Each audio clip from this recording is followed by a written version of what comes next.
My boss made a rude comment in French. He didn't know I understood every word. The first time my boss called me an idiot in French, I was holding a tray of perfect chocolate éclairs that had taken me 3 hours to make. Said idiot, any sait même pas tenir un plateau correctement, he muttered to his sous chef, not bothering to lower his voice. This idiot doesn't even know how to hold a tray properly. I kept my smile plastered on my face, my hands steady as granite, and pretended I hadn't understood a single syllable. But inside, I was already planning exactly how this story would end. My name is Charmaine Davis, and 6 months ago, I was just another small-town baker from Baton Rouge with flour under my fingernails and dreams bigger than my bank account. I grew up in a shotgun house where the kitchen was the heart of everything, where my Granny Pearl taught me that love could be measured in cups of sugar and that every good story started with butter, brown sugar, and a pinch of something unexpected. Baby girl, Granny used to say while I stood on a milk crate beside her, cooking ain't just about following recipes. It's about knowing when to add your own flavor to make something beautiful. I carried those words with me through culinary school, through years of working double shifts at local bakeries, through the rejection letters from fancy restaurants that said I was too inexperienced, or that my style was not quite what we're looking for. What they really meant was that a black girl from Louisiana didn't fit their image of fine dining. But I kept pushing. I saved every penny, perfected every recipe, and studied French literature in college because I believed that understanding another culture's language was the key to understanding their cuisine. While my classmates partied on weekends, I was reading Proust and practicing pronunciation, dreaming of the day I'd work in a real French kitchen. That day came when I saw the posting for Maison de Miel, the most exclusive French patisserie in Los Angeles. Celebrity chef Luc Morel had built an empire on traditional French pastry with what food critics called uncompromising authenticity. His Instagram had 2 million followers. His cookbook had been on the bestseller list for 47 weeks. And somehow, miraculously, he was hiring. I spent 3 days perfecting my application portfolio. Photos of my lavender honey macarons, my bourbon pecan tarts with salted caramel drizzle, my grandmother's peach cobbler reimagined as delicate choux pastry. I knew they were good. What I didn't know was whether they were good enough. The call came on a Tuesday morning while I was elbow-deep in bread dough at the local bakery where I'd been working for 2 years. Ms. Davis? This is Claire from Maison de Miel. Chef Morel would like to schedule an interview. My heart hammered so hard I thought it might crack a rib. Yes, absolutely. When? Tomorrow at 2 p.m. Bring your knives and be prepared for a practical test. I hung up and did a little dance right there in the kitchen, flour flying everywhere. My coworker Marcus just shook his head and grinned. Girl, you're crazy. You know that place is all stuck-up French folks who probably never ate a biscuit in their life. Maybe, I said, already mentally planning my travel to LA, but maybe it's exactly where I need to be. The interview was unlike anything I'd ever experienced. Maison de Miel occupied an entire corner of Beverly Hills, with floor-to-ceiling windows showcasing pastry displays that looked like edible jewelry. Everything was white marble and gold accents, the kind of place where you whispered instead of talked. Luc Morel was shorter than he appeared on TV, with silver hair swept back and the kind of confidence that filled a room. He spoke with a thick French accent that made even mundane words sound sophisticated. Show me what you can do with a simple tart, he said, gesturing to a station loaded with pristine ingredients. I made my grandmother's chess pie, but elevated, vanilla bean custard with a hint of bourbon, nestled in pastry so delicate it practically dissolved on your tongue. As I worked, I caught him watching my technique, his expression unreadable. When I presented the finished tart, he took one bite, then another. His eyebrows raised almost imperceptibly. Interesting, he said finally. Very American, but interesting. 3 days later, I got the job. My first day at Maison de Miel was like stepping into a different world. The kitchen was a symphony of stainless steel and precision, where every tool had its place and every movement served a purpose. The team, all white, all French or French-trained, watched me with polite curiosity as Luc introduced me as their new addition. Charmaine will be helping with basic preparations, he announced in English, then added something in rapid French that made a few people chuckle. I smiled and nodded, filing away the words for later translation. Enviez voir combien de temps elle dure. We'll see how long she lasts. For the first few hours, everything was professional. I was given simple tasks, mise en place, basic prep work, cleaning stations. I worked quietly and efficiently, absorbing the rhythm of the kitchen, learning names and personalities. It wasn't until the afternoon rush that I heard my first real insult. Regardez-la, elle ne sait même pas comment faire la pâte correctement. Pourquoi en embauche ces gens-là? Pierre, the head baker, muttered to his assistant while I was working on croissant dough at the next station. Look at her. She doesn't even know how to fold dough properly. Why do we hire these people? My hand stilled for just a moment. The casual racism in his tone was unmistakable, the kind of dismissal that assumed I was both incompetent and unable to understand. I took a breath, forced my shoulders to relax, and continued working. That evening, as I cleaned my station, Luke approached with what I would later recognize as his signature false smile, the one he used for cameras and investors. How was your first day, Charmaine? Not too overwhelming, I hope. It was wonderful, chef. Thank you for the opportunity. He nodded, then turned to Claire, the assistant manager, and spoke in French. Elle semble gentille. Mais enviez voir si elle peut vraiment cuisiner au USA, c'est just un autre embauche de diversité. She seems nice, but we'll see if she can really cook or if she's just another diversity hire. The words hit me like a slap. I kept my expression neutral, gathered my knives, and said goodnight in my sweetest Louisiana drawl. But as I walked to my car, Granny Pearl's voice echoed in my head. Baby girl, sometimes the best ingredient is patience. You wait, you watch, and when the time is right, you add your own flavor. I had patience. And I had something Luc Morel didn't know about. For years of French literature classes and a memory like a steel trap. Let him think I was just another diversity hire. Let him think I was too Southern, too simple, too whatever he wanted to believe. Because every word he said, every insult he thought I couldn't understand, I was collecting them like recipes, storing them up for the day when I'd serve them back to him, perfectly seasoned with the truth. They thought I didn't belong in a place like this. They had no idea what was coming. The knives weren't just on the prep table, they were in their words. By my third week at Maison de Miel, I'd learned that the kitchen had its own brutal hierarchy. Luc ruled from the top with his perfectly pressed chef's coat and condescending smile, while his lieutenants, Pierre, the head baker, and Jean-Claude, the pastry sous chef, carried out his casual cruelty like it was just another recipe to follow. It started small. A dismissive wave when I suggested adding a hint of cardamom to the vanilla bean tarts.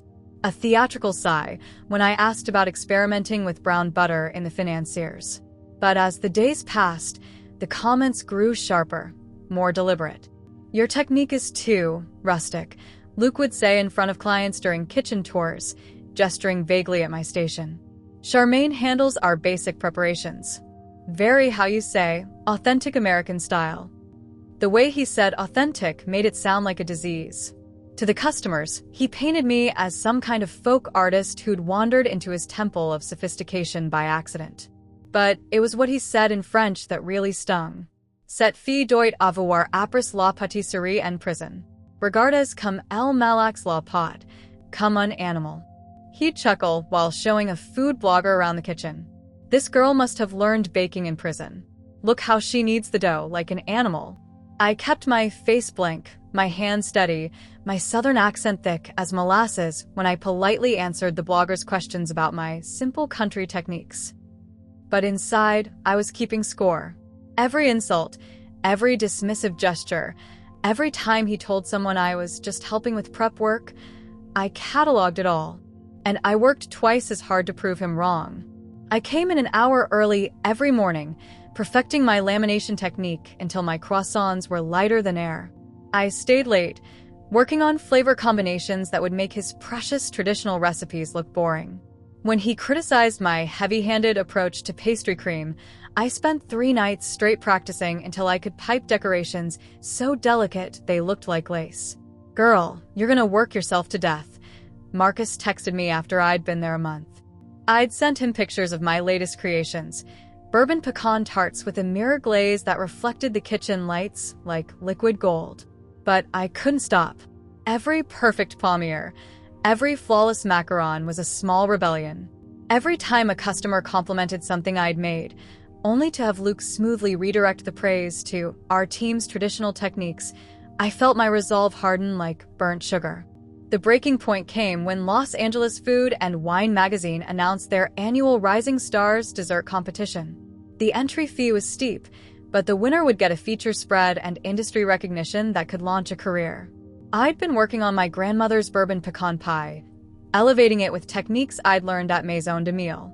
The filling was silky perfection, the pecans toasted to nutty aromatic heaven, all nestled in a crust so tender it practically melted. It was everything I was, Southern roots with French refinement. I filled out the application in secret, using Maison de Miel's prestigious address and marking myself as representing the pâtisserie.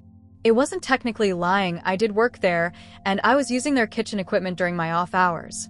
2 weeks later, they announced the semi-finalists. When I saw my name on the list, I actually had to sit down. "Congratulations, Charmaine," Luke said when he heard the news, but his smile looked like it had been carved with a paring knife. Quelle surprise. En verra si elle peut vraiment ravaler sur avec de vrais pâtissiers. What a surprise. We'll see if she can really compete with real pastry chefs. The day of the competition, I arrived at the venue with my ingredients and my grandmother's lucky rolling pin, a wooden beauty worn smooth by 3 generations of Davis women. The other competitors were intimidating: culinary school graduates, established pastry chefs, people with Instagram followings and restaurant credentials.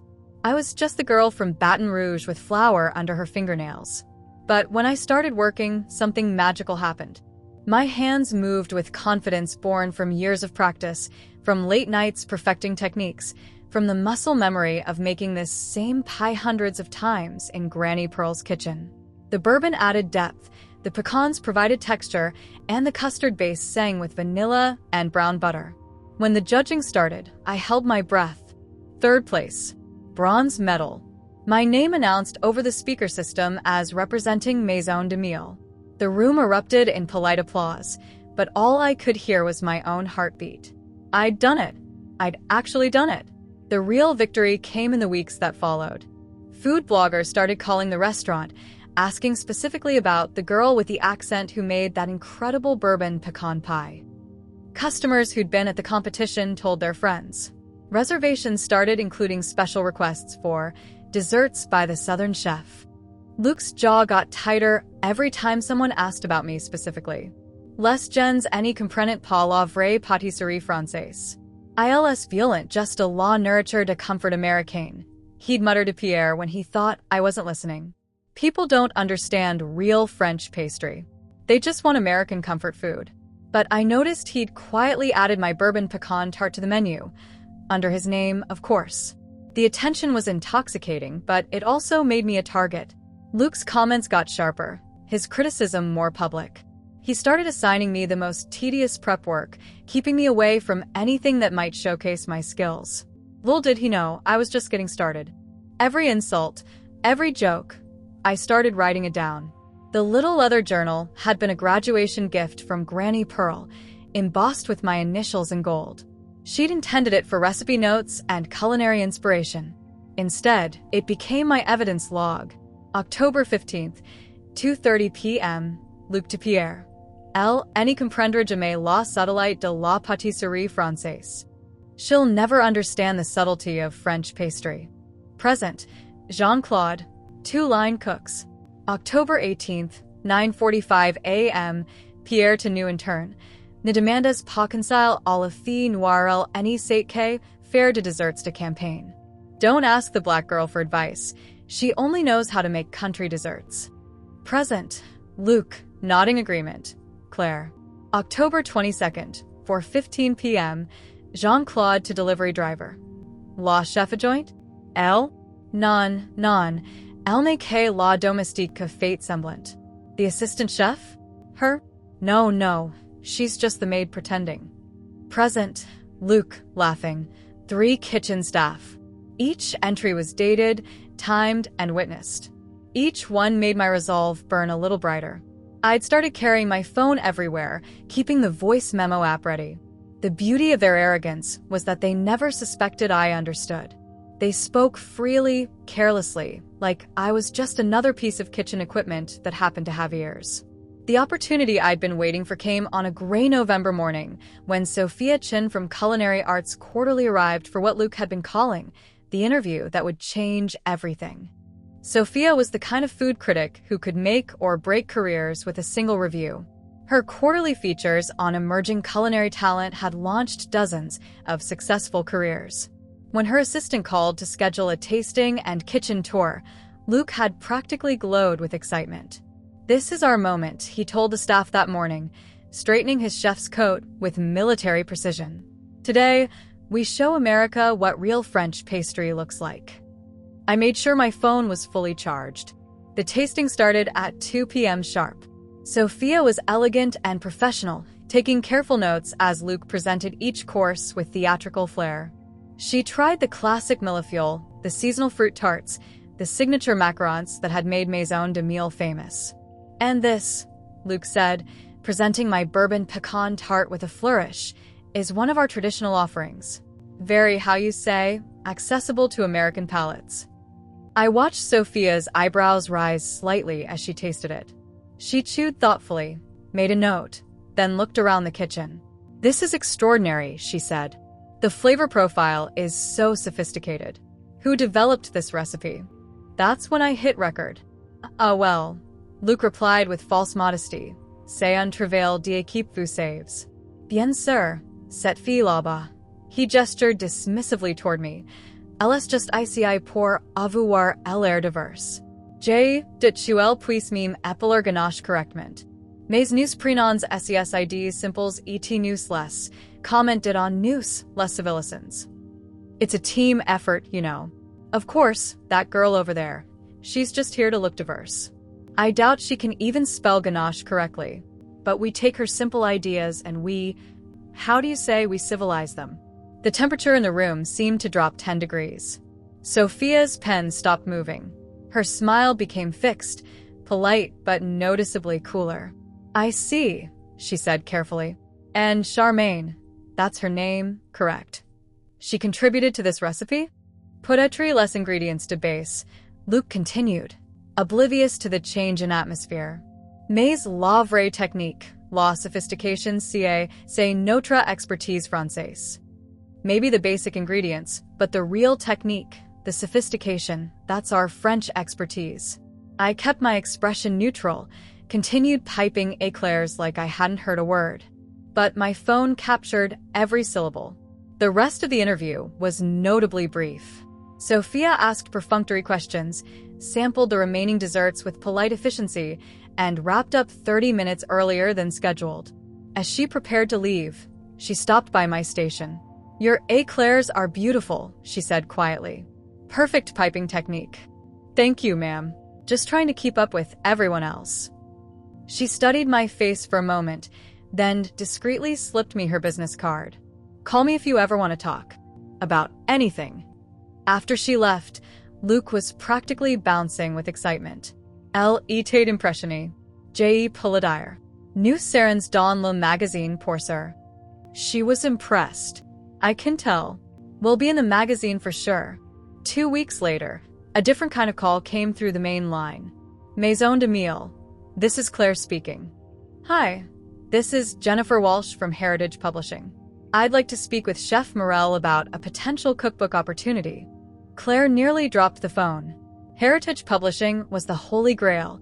They'd publish the cookbooks of every major culinary celebrity. When she transferred the call to Luke's office, I could hear his excited voice through the thin walls. "Mon Dieu, a cookbook deal. We are truly arriving on the scene now." He spent the rest of the day sketching out concepts, talking about authentic French techniques, and preserving culinary traditions. The whole kitchen buzzed with excitement.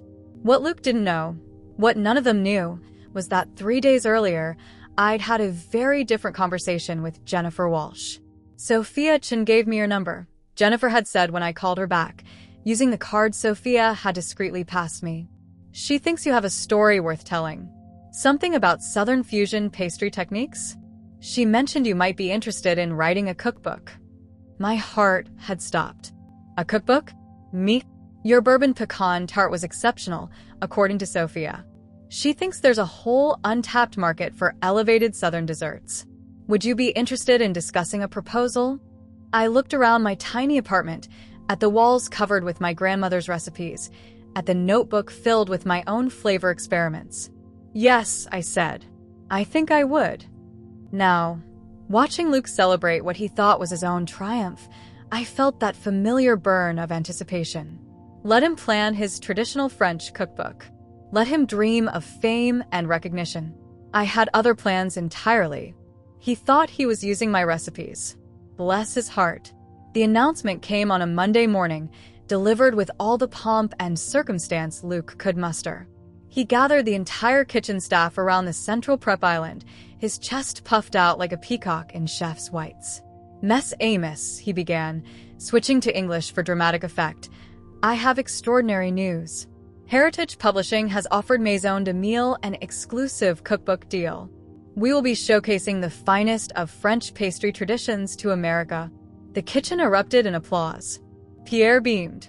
Jean-Claude actually smiled. Even the normally stoic line cooks looked excited.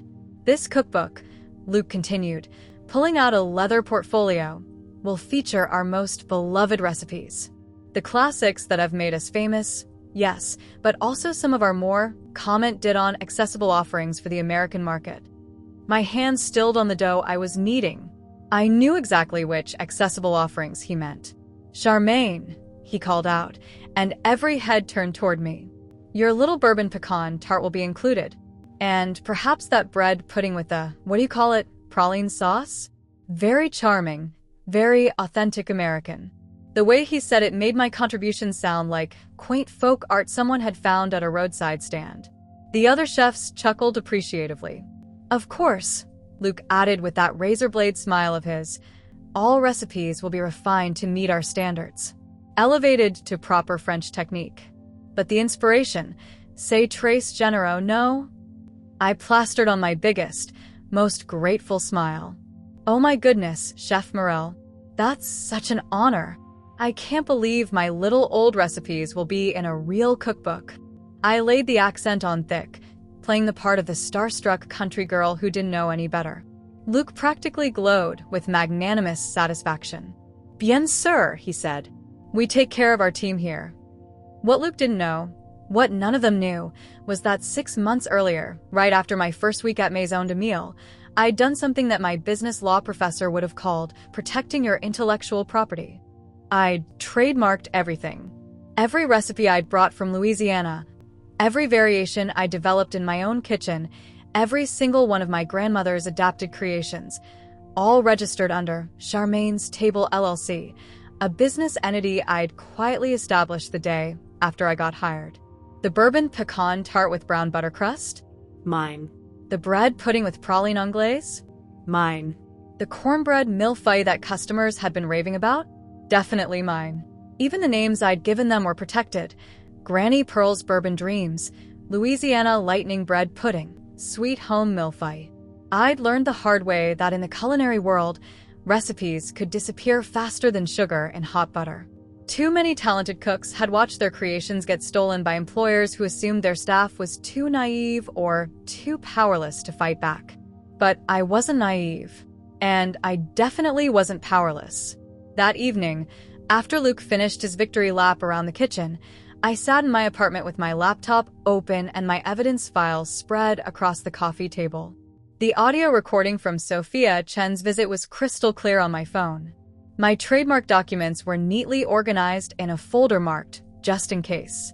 I opened my email and began typing. Dear Ms. Walsh, I hope this message finds you well. My name is Charmaine Davis, and I'm writing regarding the cookbook deal Heritage Publishing recently offered to Maison de Miel. I believe there are some important details about the authorship of certain recipes that you should be aware of before moving forward. I attached everything.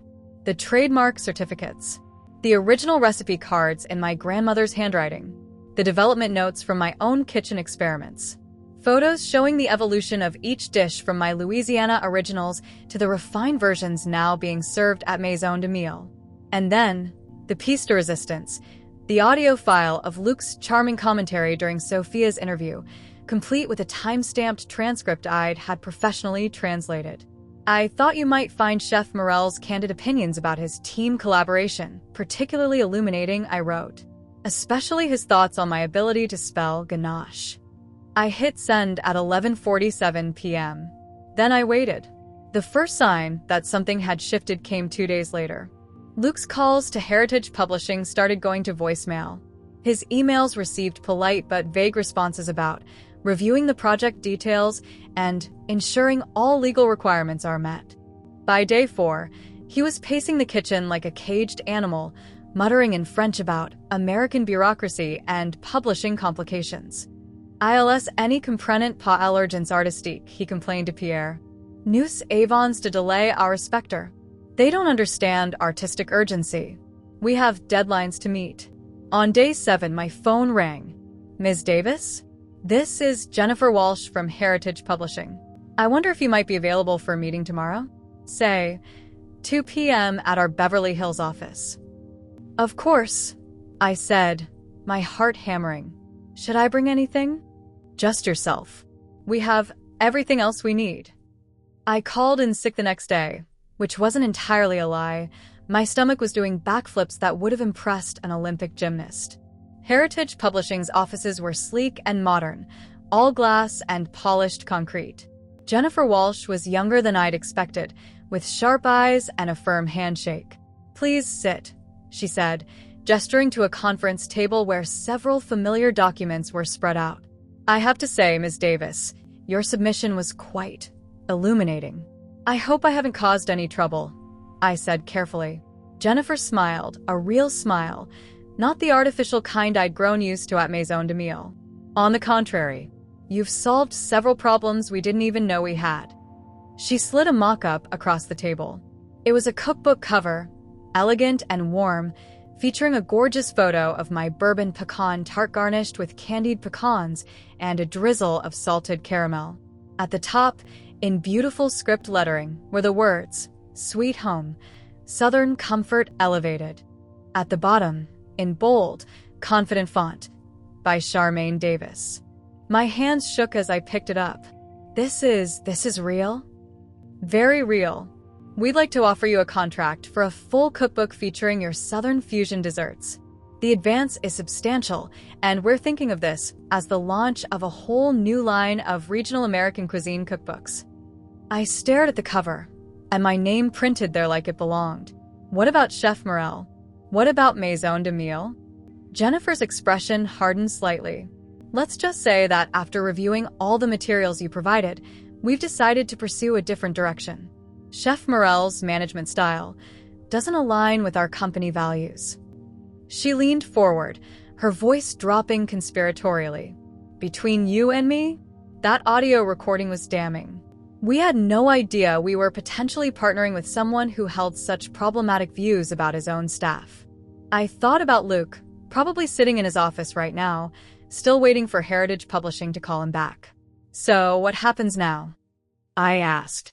Jennifer grinned. "Now, Ms. Davis, we make you a star." He called it betrayal. I called it liberation. The invitation arrived on cream-colored cardstock with elegant black lettering, voices rising, a celebration of Black culinary excellence in Los Angeles. At the bottom, in smaller script, featuring Charmaine Davis of Sweet Home Southern Fusion. Sophia Chen had kept her word. 3 weeks after my cookbook deal was announced, and 2 days after Culinary Arts Quarterly published her scathing review of Maison de Miel's problematic workplace culture, she'd organized what she called an overdue celebration of talent that deserves recognition. The event was being held at the Beverly Hills Hotel, with cameras from Food Network, local news stations, and several culinary bloggers. 20 rising Black chefs from across Los Angeles would present their signature dishes to an audience of food critics, restaurant investors, and industry professionals. And somehow, impossibly, I was the featured headliner. "You sure about this outfit?" my cousin Maya asked, adjusting the collar of my emerald green chef's coat. She'd driven up from San Diego to be my moral support, and her presence kept me from completely falling apart. I look professional, right? Not too fancy, not too casual. "Girl, you look like you own the place," she said firmly. "Now stop fidgeting and go show these people what Granny Pearl's granddaughter can do." The hotel ballroom was stunning. Crystal chandeliers, white tablecloths, and professional lighting that made every dish look like a work of art. I'd spent 3 days perfecting my presentation. Individual bourbon pecan tarts with gold leaf accents, miniature bread puddings topped with praline tuile cookies, and my newest creation, beignet macarons filled with café au lait buttercream. Other chefs were setting up their stations around me, and the energy was infectious. There was Keisha from Compton with her Korean soul fusion tacos, Marcus from Inglewood presenting elevated Nigerian jollof rice, and Denise from Long Beach showcasing Caribbean-inspired ceviches. We were all nervously excited, checking our presentations one final time when I heard a familiar voice cutting through the chatter. "Excusez-moi, where is the event coordinator? I believe there has been some mistake." My blood turned to ice water. I turned slowly, and there he was, Luc Morel, standing near the entrance in his pristine chef's coat, looking around the room like he'd accidentally wandered into the wrong party. Sophia Chen approached him with professional politeness, but I could see the tension in her shoulders. "Chef Morel, I wasn't expecting you this evening." "Bien sûr que non," he replied, his voice carrying across the quiet room. "I came to support my employee, naturally. Though I must say, I am surprised she did not inform me she would be representing our restaurant." The lie was so smooth, so perfectly delivered, that I almost admired his audacity. Almost. "Actually," Sophia said carefully, "Ms. Davis is representing her own brand tonight. Sweet Home Southern Fusion. I believe you're familiar with her work." Luc's smile never wavered, but something dangerous flickered in his eyes. He scanned the room until he found me, and when our gazes met, I saw exactly what he thought of my betrayal. The tasting began at 7 o'clock sharp. Food Network cameras rolled as guests moved from station to station, sampling dishes and chatting with the chefs. The response to my desserts was overwhelming. Investors asking for business cards, food bloggers taking notes, customers raving about flavors they'd never experienced before. "This bourbon pecan tart is revolutionary," gushed a restaurant owner from Santa Monica. "It's comfort food elevated to fine dining. Where can I order these?" "The beignet macarons are genius," added a food blogger, already posting photos to Instagram. "Classic French technique meets New Orleans soul. This is the future of American pastry." I was glowing, floating on pure adrenaline and validation, when Luc appeared beside my station. "Charmaine," he said loudly enough for the nearby cameras to hear, "what a surprise this all is. Such an interesting interpretation of our restaurant's recipes." "These are my original recipes, chef," I replied politely, aware that several people had turned to watch our interaction. His laugh was sharp as broken glass. "Originales? Come now, let us not forget where you learned to refine your technique. Where you learned proper French methods." A Food Network producer had noticed the tension and was discreetly directing a cameraman our way. The crowd around my station grew quiet, sensing drama. That's when Luc made his fatal mistake. He turned slightly away from me, speaking to a nearby food critic in what he assumed was private French. But his voice carried in the hushed room, and the cameras were still rolling. "Cette petite salope pense tu elle peut me voler mes recettes ets enfoir? Elle n'est un domestique ingrat qu'à oublier sa place. Sans moi, elle n'y serait rien. Just un autre négresse de la campagne que fait de tartes dans sa cuisine de merde. This little bitch thinks she can steal my recipes and run away? She's just an ungrateful maid who forgot her place. Without me, she'd be nothing. Just another country, and asterisk are making pies in her shit kitchen." The room went dead silent. Even the catering staff stopped moving. The racial slur hung in the air like poison gas, and I watched as faces around the room registered shock, disgust, and dawning understanding. This was my moment, the moment I'd been preparing for since my first day at Maison de Miel. I stepped forward, my voice carrying clearly in the crystalline silence. Permettez-moi de traduire pour ce que n'est parlant pas français, I said, my accent perfect, my pronunciation flawless. Allow me to translate for those who don't speak French. Luc's face went white as fresh flour. Le chef Morel vient de dire que je suis un salope ingrat que vole assies recettes. Ayala dit que sans lui, je n'y serais rien.